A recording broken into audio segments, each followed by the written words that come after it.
지난 2018년 갓길에 방치된 유기견을 구조하다 소방관과 교육생 등 3명이 숨지면서 단순 동물 구조와 같은 비긴급 신고는 출동을 거부할 수 있게 지침이 바뀌었습니다.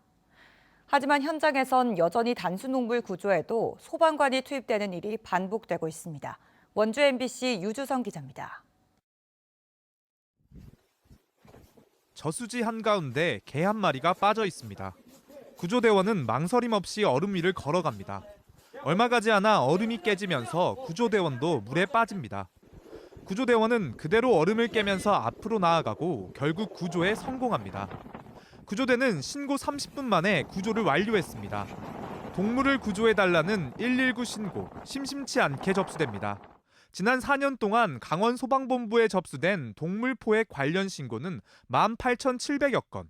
이 중 개와 고양이 포획 등 인명피해 유발과는 무관한 단순 구조 신고는 12,000여 건, 전체 67%에 달합니다. 하지만 사실 이런 단순 동물 구조는 119 신고를 지향해야 합니다.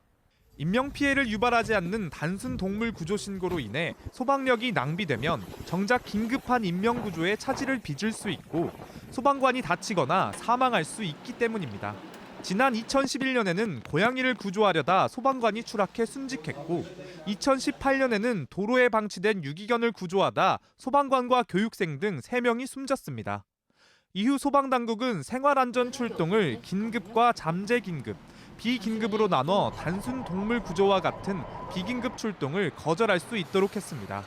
하지만 현실은 크게 달라지지 않았습니다.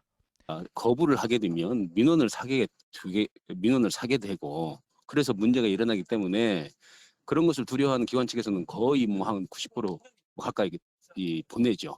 결국 비긴급 신고에 대응할 실질적 대안이 있어야 상황은 나아질 수 있습니다. 소방에 업무적으로 힘들다고 해서 전부 거부할 수 없는 상황이니 대안책을 마련해야 되겠죠.